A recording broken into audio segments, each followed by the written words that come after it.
In May 1940, the world watched in shock as the German blitzkrieg tore through France.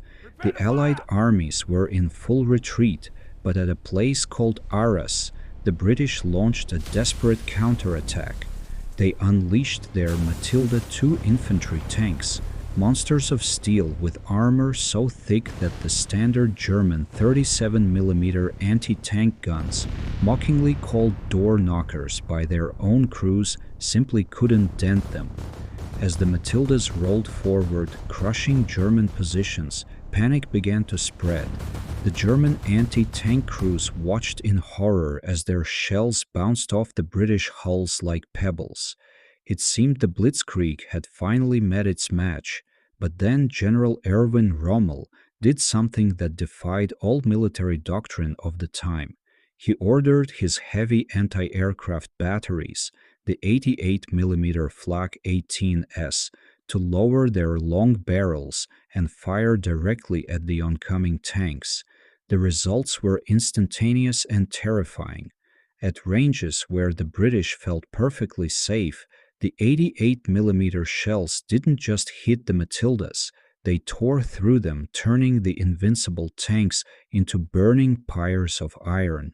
In that single desperate moment, the 88 mm Flak ceased to be just a protector of the skies. It became a legend of destruction that would haunt the Allies for the rest of the war. The 88 was never intended to be a tank killer. Its origins lay in the secret design offices of Krupp during the late 1920s. Under the restrictions of the Treaty of Versailles, Germany was forbidden from developing heavy artillery, so the engineers disguised their work as a defensive anti-aircraft gun. The Flak 18 Flugzeugabwehrkanone was a masterpiece of precision engineering.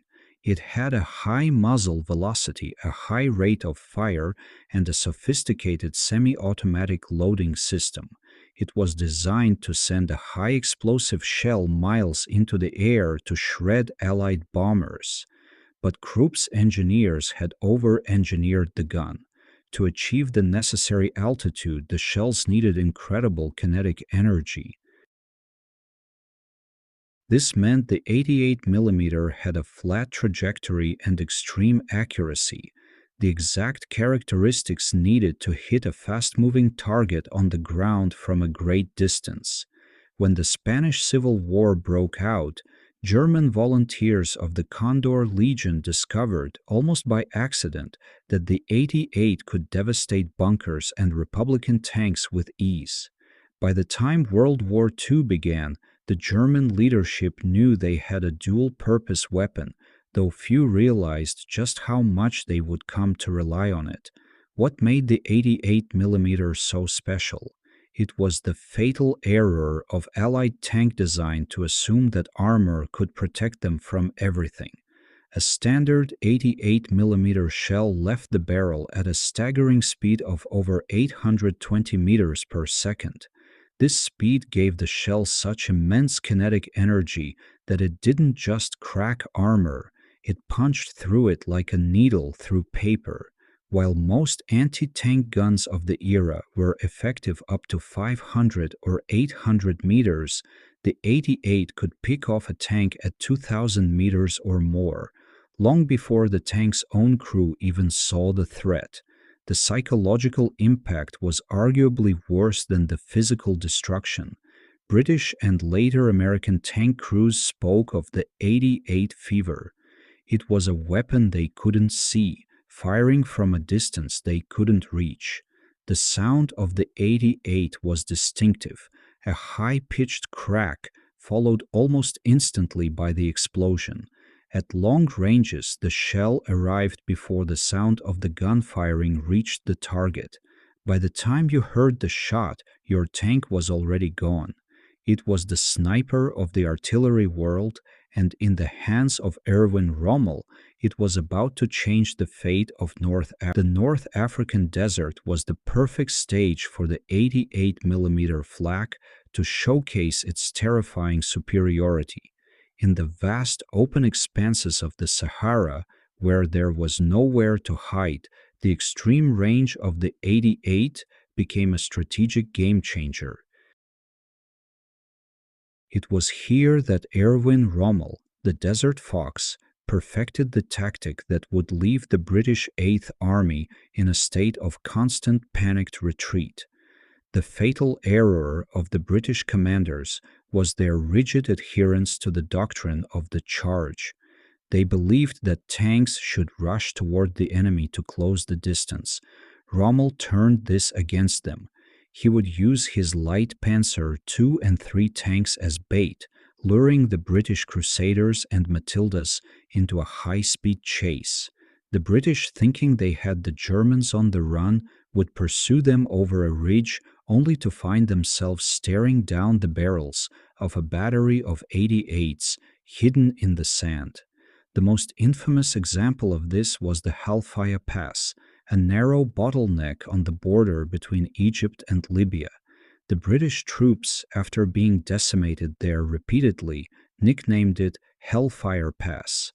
Rommel had dug his 88mm guns deep into the rocky ground, camouflaging them so effectively that they were invisible even from a few hundred meters.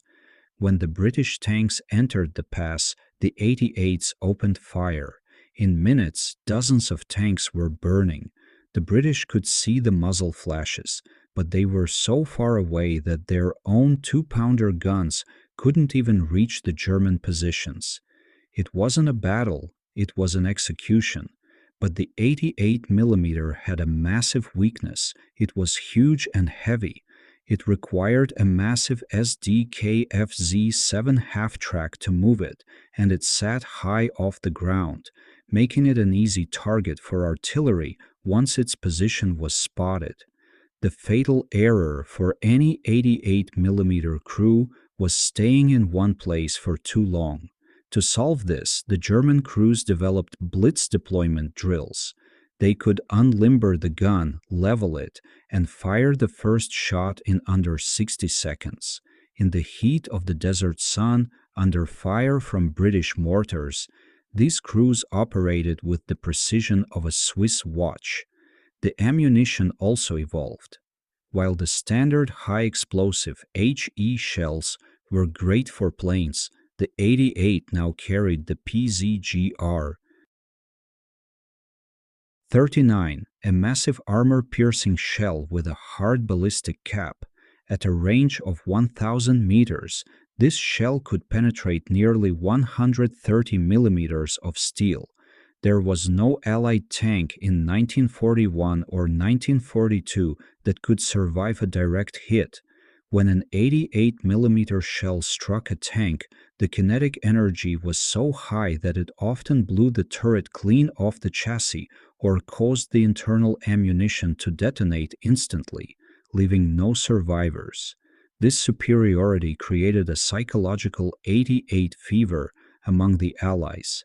Every time a British tank was hit, the crews reported it was an 88, even if it was a smaller 50mm gun or a mine. The 88s became the bogeyman of the desert. Rommel understood this fear and used it as a weapon. He often placed wooden dummy 88s made of logs and scrap metal to scare off British reconnaissance units, while his real guns moved to a new flank. However, as 1941 drew to a close, a new threat emerged from the east. The German invasion of the Soviet Union brought the Wehrmacht face to face with the T-34 and the KV-1. Suddenly, the 88mm was no longer just a special weapon for Rommel. It became the only thing standing between the German army and total annihilation. The 88 was about to face its toughest test yet, the relentless, thick-skinned monsters of the Soviet Union. When the German Wehrmacht crossed the Soviet border in June 1941, they expected another lightning victory. But the fatal error of German intelligence was the complete underestimation of Soviet tank technology. On the dusty roads of Belarus and the forests of Ukraine, German soldiers encountered the T-34 and the heavy KV-1. Their standard anti-tank guns, The 37mm door knockers did nothing but scratch the paint on these Soviet monsters. Entire German infantry regiments were crushed under Soviet tracks, paralyzed by the realization that they had nothing to stop them. In this moment of Panzer panic, the 88mm Flak was once again summoned to do the impossible. In the chaotic battles of 1941, the 88 became the only weapon in the German arsenal capable of stopping a KV-1 at a safe distance. At the Battle of Raseiniai, a single Soviet KV-1 managed to hold up an entire German division for a day, shrugging off dozens of hits from smaller guns. It was only when an 88mm Flak battery was brought up under the cover of smoke and opened fire from 800 meters that the Soviet giant was finally silenced. The 88 was no longer a luxury of Rommel's desert elites. It was now the backbone of the entire Eastern Front. But why was the 88 so uncannily accurate? The secret lay in its sophisticated optics and the Zieleinrichtung sighting equipment. The gunners used the ZF-20 telescopic sight, a masterpiece of Zeiss optics. It allowed the gunner to see a tank clearly even at 3 kilometers. The sight featured a series of triangles and scales that let the gunner estimate range and lead time with surgical precision. Unlike the crude sights found on many tanks of the era, the 88mm optics were calibrated for the high-velocity flight of its shell. If a gunner could see you, he could hit you. On the flat Russian steppes, this meant an 88mm battery could dominate a circle of territory 6 kilometers wide. The technical brilliance of the 88 didn't stop at optics.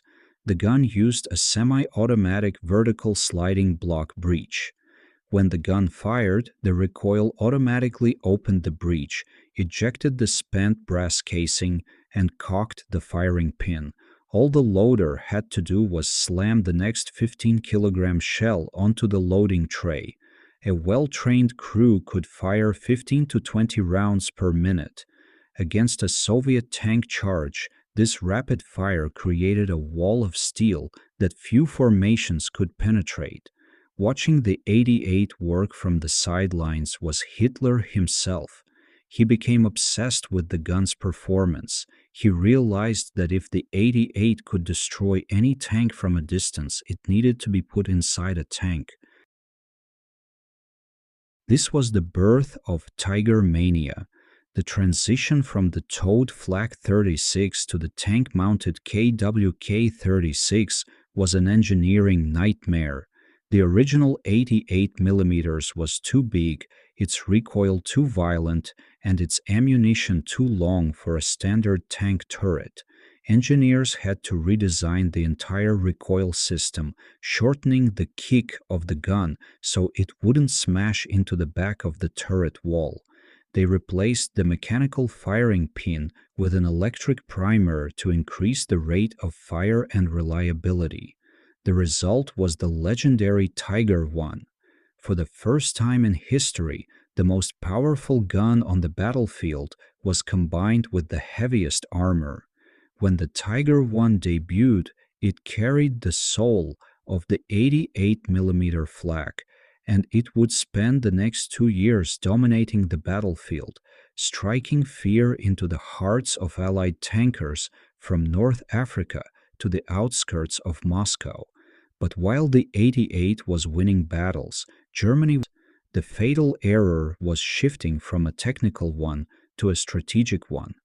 As 1943 approached, the Allies were preparing their own big guns, and the 88mm Flak would soon find itself defending not the front lines, but the very skies above German cities as the iron rain of Allied bombers began to fall. As the tide of war turned, the 88mm Flak returned to its original mission, defending the German sky. But now it wasn't facing small formations of biplanes, it was facing the iron rain of thousands of Allied heavy bombers. In cities like Berlin, Hamburg, and Vienna, the Nazis constructed flak towers, monolithic concrete fortresses armed with dual 88 mm and 128 mm mounts. These towers were the ultimate expression of the 80s legacy. Guided by sophisticated radar systems like the Würzburg, batteries of 80s would fill the sky with a calculated grid of high explosive bursts. The fatal error for the Allied bomber crews was flying into these flak zones. The 88 mm shell was timed to explode at a specific altitude, sending thousands of razor-sharp steel shards through the thin aluminum skins of B-17s and Lancasters. Yet, despite shooting down thousands of planes, the 88 couldn't stop the sheer mass of the Allied industrial machine. It was a tactical success in a strategic catastrophe. While the original Flak 18 and 36 were legendary, German engineers knew they could push the 88 mm caliber even further. This led to the creation of the Flak 41 and the specialized anti-tank version, the Pak 43. This was the 88 mm on steroids. The barrel was lengthened, and a much larger propellant charge was used. A shell from a Pak 43 left the muzzle at over 1,000 meters per second. This weapon was so powerful that it earned the nickname Scheunentor, barn door, because of its massive size, but its performance was unmatched. At the Battle of Normandy in 1944, British and American tankers encountered these hidden Pak 43s in the dense bocage hedgerows. It was a nightmare. A Pak 43 could penetrate any Allied tank, even the heavily armored Churchill or the upgunned Sherman Firefly, from a distance of over 3,000 meters. Often the Allied crews wouldn't even hear the shot. Their tank would simply vanish in a ball of fire while the enemy was still a tiny speck on the horizon. The Pak 43 was eventually mounted on the King Tiger, Tiger II, and the Nashorn tank destroyer. This was the ultimate evolution of the fatal error concept. The gun was so long and the shells so heavy that the internal space of the tanks became a logistical nightmare for the loaders. However, in a defensive role, it was a godlike weapon. In one engagement in 1945, a single King Tiger commanded by Karl Körner destroyed 39 Soviet tanks in a few days, largely thanks to the terrifying range and accuracy of its 88mm KWK-43. But the 88mm had become a victim of its own success.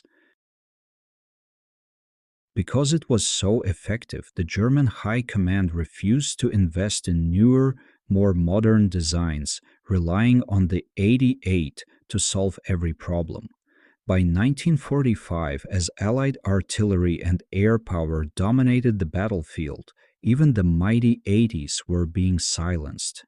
The gun crews, often made up of teenagers and old men in the final months, fought to the end, but they were overwhelmed by the very numbers. The 88 was the fatal error of the 88mm story is a paradox. It was perhaps the best weapon of the war, yet its brilliance gave the German leadership a false sense of security.